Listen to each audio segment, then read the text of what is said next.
Santa Margherita Ligure, stop alla riqualificazione del porto. Il comune archivia il progetto di Santa Benessere in social. La mareggiata ha causato troppi danni, spiega il sindaco. Le difficoltà hanno accresciuto il senso di unità tra le persone. Nella celebrazione del Te Deum il Vescovo ha richiamato i fatti del 2018 e lanciato un appello a dare più spazio ai giovani. Viglione di San Silvestro con grande partecipazione di persone. A Chiavari, in Piazza Mazzini, il concerto di Sandro Giacobbe e a Rupinaro la 28ª Zabaionata.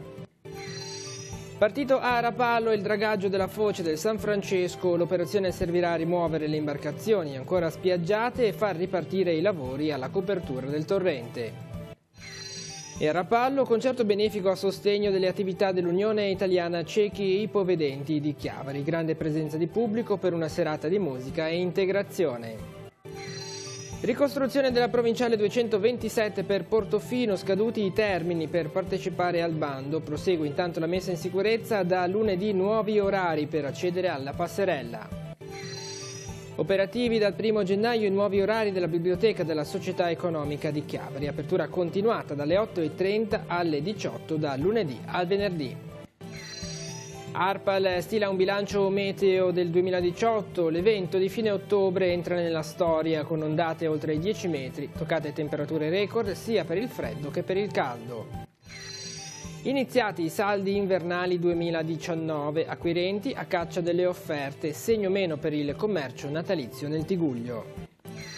Rinnovata l'alleanza tra Chiavari Scherma ed Anfas Tiguglio Est, i ragazzi si sono cimentati in pedana e augurano buon anno con un calendario stellare. Il decreto sicurezza non convince, dibattito a Sestri Levante all'incontro sulle nuove politiche migratorie. Bentrovati alla nuova edizione, alla prima edizione del 2019 del TG, guardando la settimana, la nostra rassegna dei principali fatti accaduti nel Tiguglio negli ultimi 7 giorni. Partiamo dalla giornata del 31 dicembre, ultimo giorno del 2018. A Santa Margherita Ligure si è deciso di dare lo stop al progetto di riqualificazione del porto presentato dalla Santa Benessere en Social. I danni, dice il sindaco, sono ben superiori alle potenzialità di questo progetto. E poi il Vescovo ha presieduto la celebrazione del Te Deum nella chiesa di San Giovanni Battista, ha ripercorso i principali fatti accaduti nel 2018 e ha lanciato un appello, quello di dare maggiore spazio ai giovani. Vediamo tutto questo nei primi 2 servizi di questa edizione. Stop al progetto di riqualificazione del porto di Santa Margherita Ligure.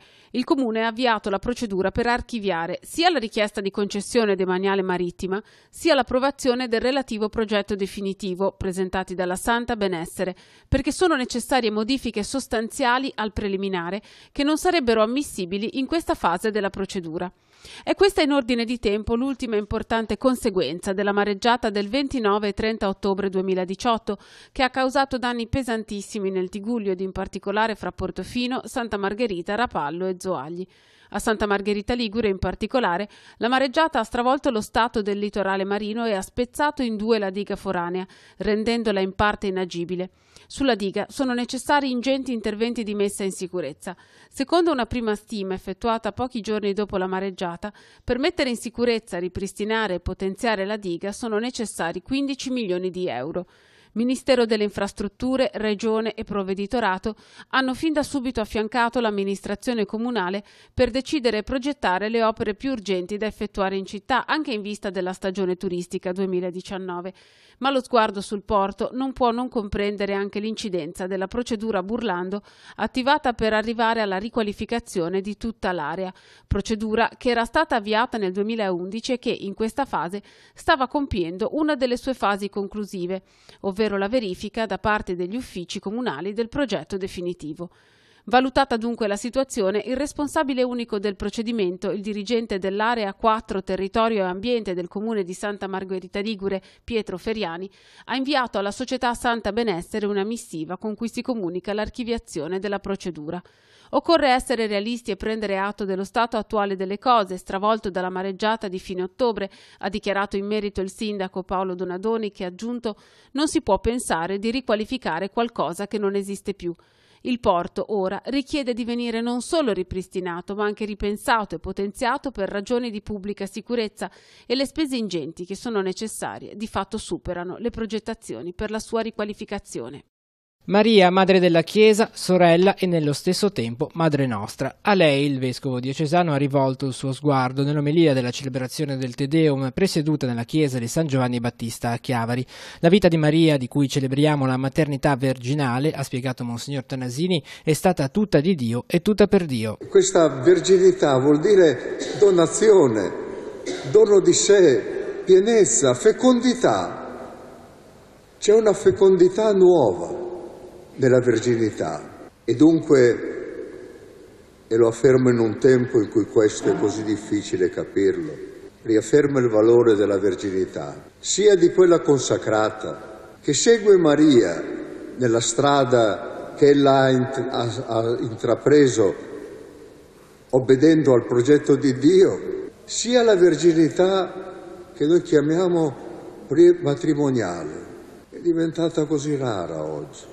Il vescovo ha poi gettato uno sguardo ai fatti che hanno caratterizzato questo 2018. Dal punto di vista della vita della diocesi, Monsignor Tanasini ha richiamato le linee pastorali tracciate in occasione dell'assemblea del 10 giugno e, ricordando il sinodo dei vescovi sui giovani che si è celebrato in Vaticano, ha rivolto un appello. Dare spazio, ma non soltanto dare spazio perché parlano nelle assemblee o parlino, dare spazio nella nostra vita comunitaria, offrire loro a casa il lavoro, la preparazione, fidarci del loro entusiasmo, avere stima e fiducia in loro, scoprire le risorse che hanno e che possono portare a noi. Dal punto di vista della società civile, il pensiero del vescovo è andato al crollo del ponte Morandi a Genova, che ha avuto ripercussioni dirette anche sulla vita del territorio del Tigullio, e alle conseguenze della mareggiata che ha colpito le coste, che ha fatto nascere un vivo sentimento di collaborazione e unione tra le persone. Dalla prova nasce la bellezza,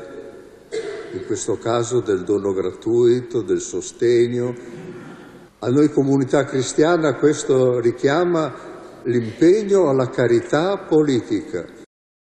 Passiamo così alla giornata del 2 di gennaio, un resoconto delle feste che si sono svolte in piazza in occasione del veglione dell'arrivo del nuovo anno. Vediamo com'è andata a Chiavari. 3, 2, 1... Buon anno a tutti, buon anno.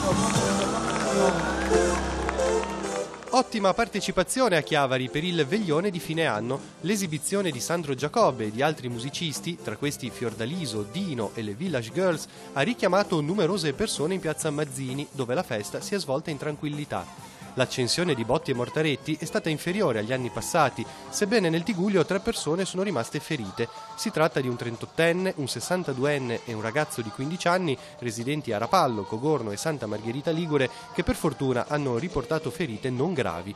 La musica dunque ha fatto da sfondo all'arrivo del 2019. Sempre a Chiavari, in piazza San Giacomo di Rupinaro, è andata in scena la 28esima edizione della Zabaionata, promossa dal gruppo degli Ommi de Ruinà. Un anno favorevolissimo, con un'affluenza del pubblico superiore a tutte le altre annate. Siamo veramente contenti di come si sta evolvendo. Vedo che la squadra è tutta in attività. Siamo in piena attività da mezzanotte e un quarto. Tutti gli anni anticipiamo di qualche minuto perché la gente ha piacere di festeggiare prima. Siamo in tanti per la preparazione perché c'è da montare strutture e tutto quanto. Per fortuna siamo un gruppo che andiamo d'accordo e cerchiamo di andare avanti bene. La distribuzione è terminata dopo le 4 del mattino. I fondi raccolti saranno devoluti per le opere del villaggio del ragazzo. Il volontariato è sicuramente una grande risorsa della Liguria, dell'Italia e della nostra zona sicuramente. Questo lo testimonia anche un senso di comunità, di appartenenza che è molto forte, è radicato. Dobbiamo ripartire proprio da questi sentimenti, da questa coesione sociale per cercare di superare le difficoltà insieme. Andiamo adesso a Rapallo, è partito il dragaggio della foce del torrente San Francesco, permetterà di rimuovere le ultime imbarcazioni ancora spiaggiate e far ripartire così i lavori al cantiere per la copertura del torrente. Restando a Rapallo, un'iniziativa di solidarietà, la serata in musica andata in scena all'Auditorium delle Clarisse per l'associazione di Chiavari, la sezione di Chiavari dell'Associazione Ciechi e Ipovedenti Italiana. Vediamo. Queste imbarcazioni andranno via mare e non via terra, perché le dimensioni di queste imbarcazioni sono molto importanti, di conseguenza nei nostri sottopassi non possono passare. Che imbarcazioni sono? Questa è un Chocolate di 30 metri circa ed è una delle più impattanti. Poi c'è una barca all'interno del golfo che si chiama Sueño, che andrà via il 7. Per portare via queste imbarcazioni ci vogliono circa 3-4 giorni di lavoro. Ogni barca ha una sua storia. Da lunedì l'amministrazione comunale, che è sempre in stretto collegamento con il porto, avrà un cronoprogramma di tutte le imbarcazioni che stanno uscendo. Quante ne mancano? Ne mancano visibili, sono circa una quarantina, e poi ci sono quelle invisibili, che sono molto di più, che sono affondate all'interno del golfo, che per rimuovere quelle bisogna fare una modifica ambientale. Un lavoro che viene portato avanti con le assicurazioni, ieri un tavolo di confronto, che cosa è stato deciso? Un lavoro costante, molto complesso, perché è la prima volta in Italia che succede una situazione analoga e di conseguenza non ci sono neanche dei precedenti per fare dei confronti. Ad oggi la situazione è monitorata e sotto controllo, di conseguenza noi siamo moderatamente ottimisti, perché per il mese di aprile Rapallo si troverà in una situazione completamente diversa. Quindi obiettivo aprile, primavera per ripristinare il lungomare? Sì, assolutamente, perché noi pensiamo che per quanto riguarda i danni dal punto di vista di impatto turistico, erano gli stabilimenti balneari sono a posto, perché hanno ottenuto tutte le autorizzazioni da parte del comune e hanno ottenuto una deroga per quanto riguarda la Bolkestein e hanno la possibilità di lavorare per i prossimi 15 anni e di conseguenza questo dà la possibilità agli operatori di investire, e quindi questa è stata risolta. La seconda, è molto importante per noi, è la rimozione delle barche, e ne abbiamo rimosse più di 200 alla fine, quindi sono tantissime, e quindi ci auguriamo e siamo abbastanza convinti che fra un mese e mezzo di barche sulla passeggiata non ce ne sono più. Seconda fase è quella di lavorare sul nostro fondale. Musica senza barriere all'Auditorium delle Clarisse di Rapallo con E finalmente la neve. La serata ha visto il pienone di pubblico e un incasso di 1.200 euro che andrà a sostenere le attività dell'Unione Italiana Ciechi e Ipovedenti di Chiavari. Per offrire un servizio sempre più puntuale e per far sì che i nostri soci abbiano un punto di riferimento sempre più grande, che il mondo per le persone che non vedono vada sempre meglio, chiaramente dobbiamo anche affidarci al buon cuore delle persone. Però cerchiamo di offrire qualche cosa e ognuno mette a disposizione ciò che ha, ciò che sa fare. Sul palco i cantanti Nicolò Pagliettini e Francesca Baratta, i musicisti Gianluigi Maggi, Emilio Ranzoni, Dario Dodi, Fabrizio Pagliettini e Luciano Lanfranchi, e poi il coro Mani Bianche, realtà consolidata del territorio, un gruppo di una quarantina di bambini e ragazzi, alcuni con disabilità, che traduce le canzoni nella lingua dei segni e le rende fruibili alle persone sorde. Questo ci permette davvero di arrivare attraverso la musica a tutti, cioè la musica diventa veramente un veicolo di comunicazione, di abbattimento di barriere e di vera integrazione. Da un po' di anni che accompagno Nicolò e la sua famiglia in questi spettacoli bellissime integrazioni, lo accompagno traducendo la musica nella lingua dei segni e accompagnando anche il coro Mani Bianche Chiavari Liguria, di cui la Titta è direttrice. A cantare anche il piccolo Jacopo Cioni, vincitore della Lanterna d'Oro 2018, un bimbo di soli 9 anni arrivato terzo allo Zecchino d'Oro quando ne aveva 6. Faccio teatro, recitazione presso la Quinta Praticabile di Genova. E la canzone che hai cantato questa sera? Ne ho cantate 3, si chiama 8 eventi, la notte di Natale e si dice così.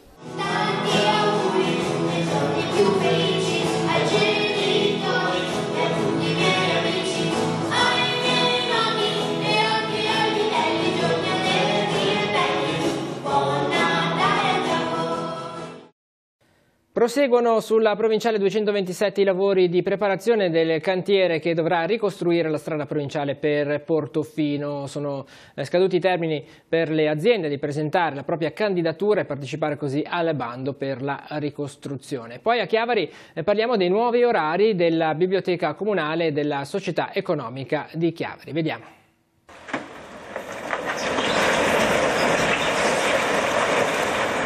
Oggi si è chiusa questa fase nei prossimi giorni gli uffici esamineranno le proposte arrivate per poi definire chi sarà l'azienda che si aggiudicherà l'intervento di ricostruzione del muro e quindi la prosecuzione dei lavori su un altro lotto. È scaduto alle 12 il termine per presentare all'ufficio protocollo della città metropolitana di Genova la domanda per partecipare alla gara per la ricostruzione della provinciale 227 tra Santa Margherita Ligure e Portofino, distrutta dalla mareggiata del 29 ottobre.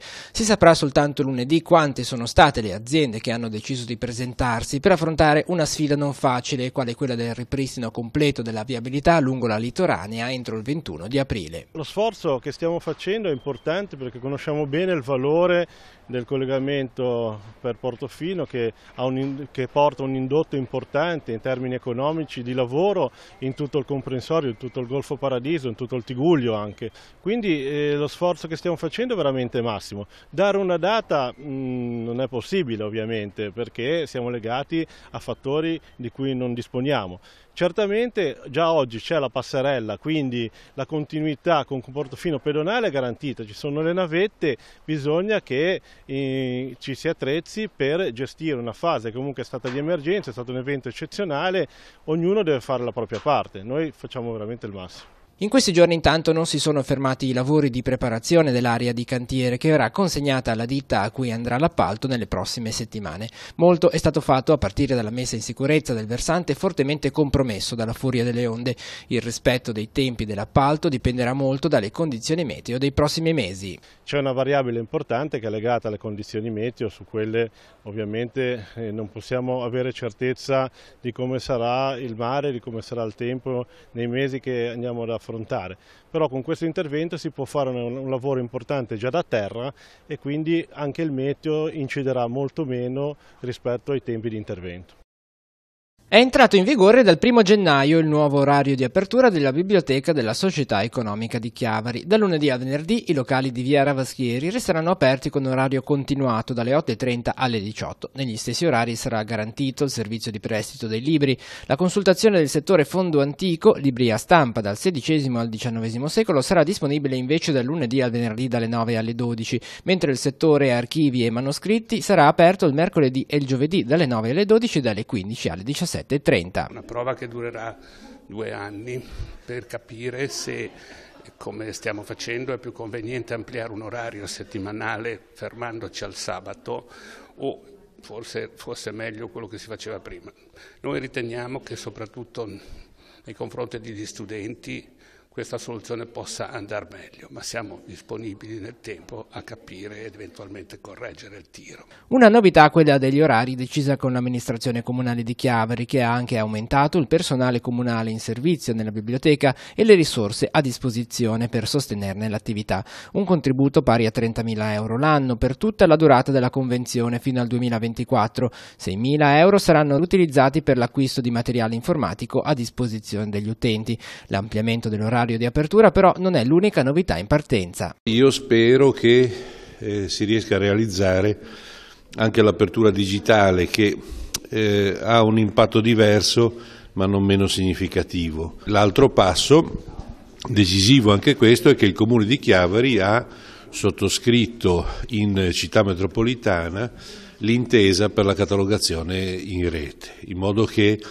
a tutti gli effetti la biblioteca, che è della società economica, ma risulta essere anche la biblioteca civica, la biblioteca dei chiavaresi. Tempo di bilanci per l'anno appena concluso anche per ARPA, l'Agenzia regionale per l'ambiente, traccia un bilancio di quello che è stato il 2018 con eventi che sono entrati nella storia come la mareggiata di fine ottobre. Parleremo di questo ma anche dell'inizio dei saldi invernali con un bilancio anche del commercio, di come è andata il commercio sotto le vacanze di Natale e poi un'iniziativa che ha visto protagonisti i ragazzi dell'Anfast Tigullio Est insieme agli atleti della Chiavari Scherma. Vediamo i servizi. Il 2018 ha concentrato gli eventi più intensi dal punto di vista meteorologico nel passaggio perturbato di fine ottobre. A Riverallo l'ARPAL della Regione Liguria che stila una sorta di bilancio dell'anno trascorso.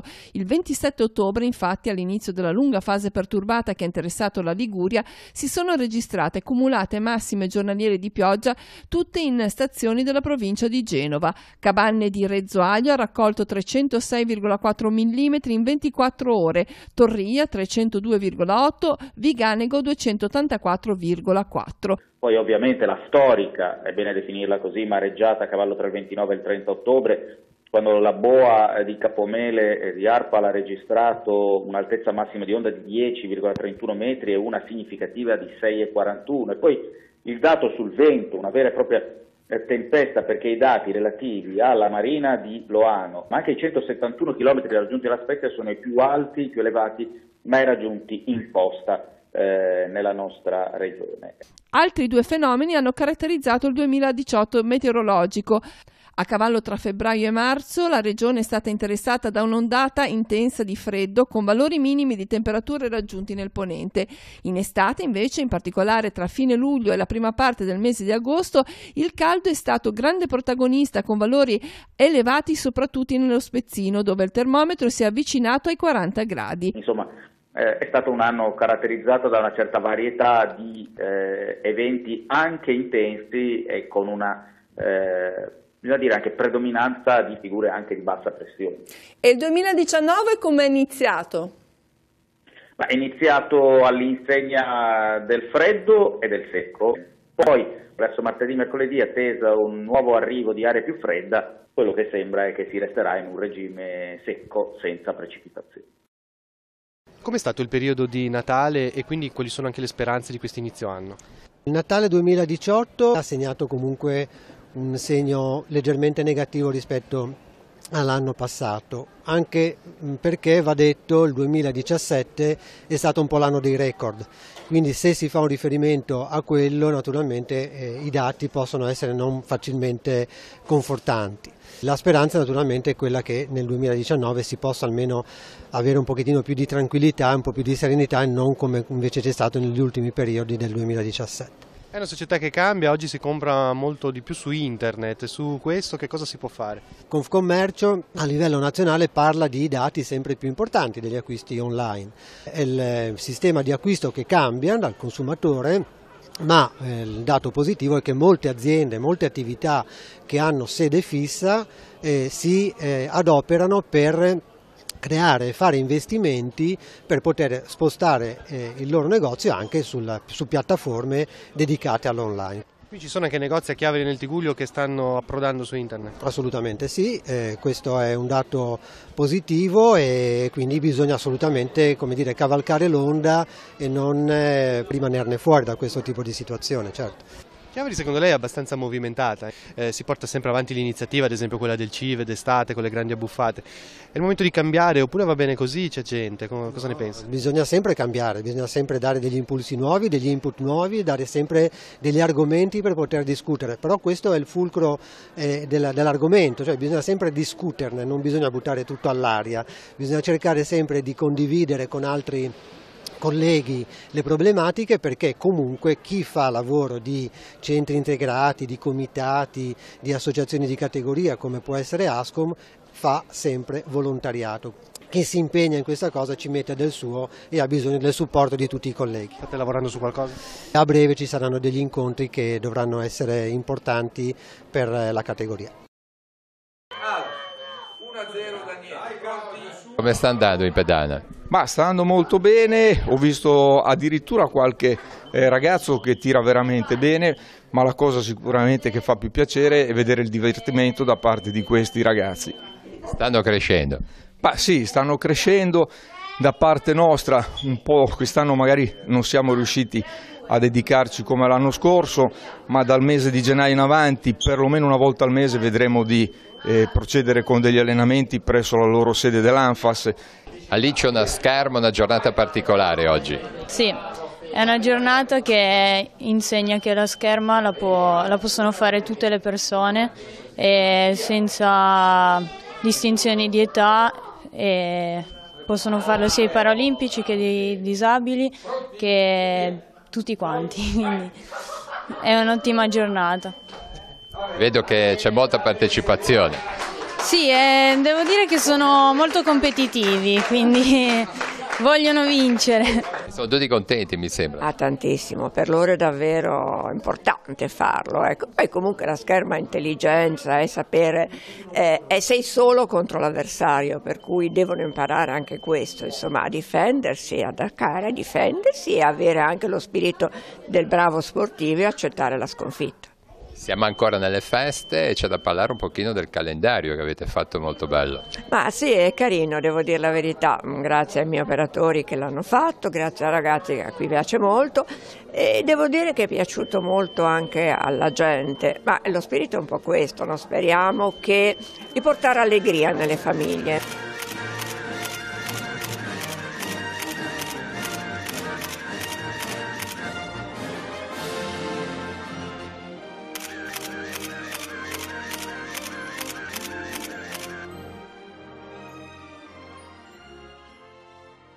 Siamo così arrivati al termine di questa edizione del TG Guardando la Settimana. Il nostro approfondimento è dedicato al decreto sicurezza, ampio il dibattito a livello nazionale in merito all'introduzione di questa nuova normativa, con la posizione anche di alcuni sindaci critici nei confronti dei provvedimenti adottati. Di questo se ne è parlato a Sestri Levante nel corso di un convegno. Sentiamo alcune posizioni in merito sia del presidente, del direttore di ANCI Liguria, sia di sindaco di Sori Pezzana. Questi i contenuti del nostro approfondimento. Al termine finisce questa edizione del TG Guardando la Settimana, appuntamento che ritorna fra 7 giorni. Grazie per essere stati con noi e buon proseguimento di giornata. Qual è il punto di vista di ANCI sul nuovo decreto legge sicurezza? Certamente dopo tanto lavoro fatto in questi anni, questa nuova legge ci prende un po' in contropiede. Dal 2002 ad oggi abbiamo lavorato perché lo SPRAR diventasse un sistema di accoglienza diffuso il meno impattante possibile sui territori e un sistema di integrazione. Quindi questa legge è chiaro che è un po' rivoluzionaria. Per gli aspetti negativi cosa riscontrate? Per esempio il totale abbandono dei disagiati, quelli veri, quelli che hanno disabilità, provengono da situazioni di shock particolarmente rilevanti da un punto di vista anche di disagio mentale. Questi non vengono minimamente contemplati e già adesso era un problema creare gli SPRAR dedicati a questo tipo di persone, sarà ancora più difficile l'accoglienza di queste persone. Un'altra mancanza è quella del passaggio da un momento all'altro dal SPRAR con tutti i supporti allo smontamento del progetto SPRAR. In più l'abbassamento della quota di sostegno quotidiana per i CAS non sappiamo che tipo di effetti produrrà, cioè non sappiamo se i servizi di qualità che oggi erano arrivati ad uno standard accettabile, almeno qui da noi in Liguria, saranno mantenuti oppure se gli enti gestori più qualificati, migliori in assoluto, abbandoneranno il campo perché non riusciranno più a stare nei costi. È evidente che il rischio grande e che si improvvisino degli enti gestori senza arte né parte, senza competenza e nemmeno senza spirito di carità. Qual è l'appello che si può fare? Che gli enti gestori liguri che hanno uno standard qualificato molto elevato si mettano insieme, cioè non solo si parlino, non solo cooperino, ma sappiano scrivere anche un decalogo di regole minime ma con l'asticella alzata da rispettare, affinché questo possa diventare anche una buona pratica da presentare al Ministero dell'Interno, dicendo vedete che qui si sta lavorando seriamente, coscienziosamente, e allora chiediamo anche al Ministero l'attenzione adeguata. Diversamente si rischia quello che dicevo prima. Nei contenuti che cosa non vi convince di questa legge? Non convince l'abbandono dell'accoglienza diffusa, che è stata la modalità attraverso la quale si sono realizzate le esperienze positive di integrazione come quelle sul nostro territorio, che hanno portato l'Italia ad essere considerata in Europa come un benchmark, un punto di riferimento per la qualità dell'accoglienza. Non convince la scadenza dei tempi, non convince che non si siano potenziate le commissioni e quindi si mettano fuori delle persone senza avere in realtà la garanzia che entro 90 giorni le commissioni si pronuncino sul loro status. Non convince il fatto che si producono con questo decreto delle persone regolari, perché se chi ha la domanda di protezione comunque è legittimamente soggiornante sul territorio nazionale, non ce lo dobbiamo dimenticare, che non hanno diritto ad alcuna forma di accoglienza e quindi che sono delle persone senza dimora a tutti gli effetti, che andranno a bussare alle mense, ai dormitori delle strutture caritative che già sono oberate. L'Istat ci dice che ci sono in questo momento, prima del decreto, il 50% dei posti disponibili rispetto alle persone che vivono per strada in Italia. Non convincono tutte queste misure che, oltre a violare probabilmente dei diritti, ma su questo lasciamo alla Corte Costituzionale il grosso lavoro che avrà da fare su questo testo, si crea proprio disordine, si crea per decreto e non è una cosa che fa bene a nessuno. Molti si sono impegnati a fare vera integrazione. Forse l'aspetto positivo della legge è che va a colpire chi invece ne ha fatto un business? Io denuncio le attività criminali svolte da alcuni soggetti che hanno gestito attività in questo ambito da anni. Sono stato tra i primi e mi sono battuto in prima persona in questo senso, ottenendo anche alcuni risultati. Sono da sempre convinto che fare di tutta l'erba un fascio non sia la soluzione migliore per colpire chi delinque in alcuni casi o comunque chi ha casi di mala gestione. Credo che bisogna intervenire puntualmente e severamente. Non mi pare che il decreto vada in questa direzione.